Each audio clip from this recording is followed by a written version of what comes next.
చేసుకునే రెసిపీ పావ్ బాజీ.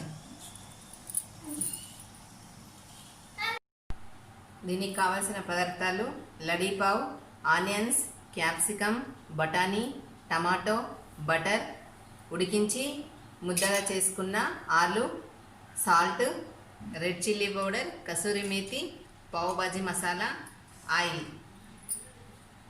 ముందుగా స్టవ్ వెలిగించుకొని ఒక గిన్నె పెట్టుకొని కొంచెం ఆయిల్ వేసుకోవాలి. ఇందులో ఇంకొంచెం బటర్ వేసుకోవాలి. ముందుగా ఆనియన్స్ వేసుకొని ఇవి చక్కగా వేయించుకోవాలి.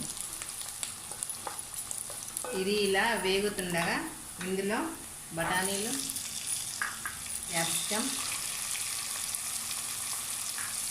టమాటో ముక్కలు వేసి చక్కగా వేయించుకోవాలి. ఇదంతా చక్కగా ఉడికేంత వరకు చక్కగా వేయించుకోవాలి. ఇవి ఇలా చక్కగా ఫ్రై అయిపోయిన తర్వాత ఇందులో కొంచెం kasuri methi, pav bhaji masala, red chilli powder, తగినంత సాల్ట్ వేసి చక్కగా కలుపుకోవాలి.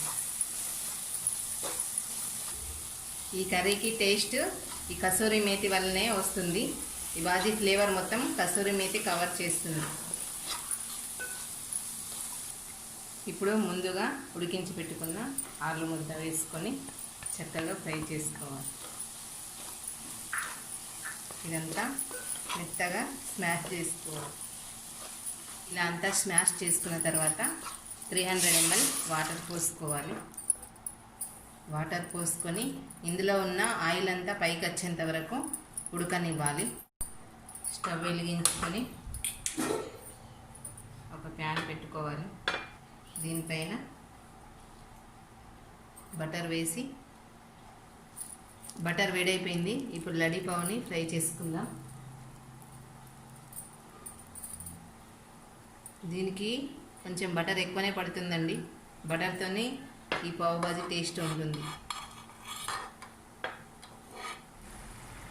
ఇలా చక్కగా ఫ్రై చేసుకొని పక్కకు ఉంచుకోవాలండి. లోపు కర్రీ ఉడుకుతుంది. ఇందులో కొంచెం బటర్ వేసుకుందాం.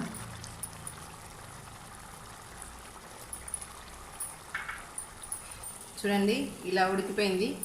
కొంచెం పైన కొత్తిమీర వేసుకొని స్టవ్ కట్టేసి సర్వ్ చేసుకోవడం.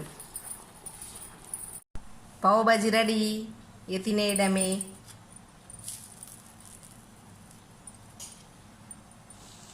చాలా టేస్టీగా ఉంటుందండి. మీరు కూడా ఒకసారి ఇంట్లో ట్రై చేయండి.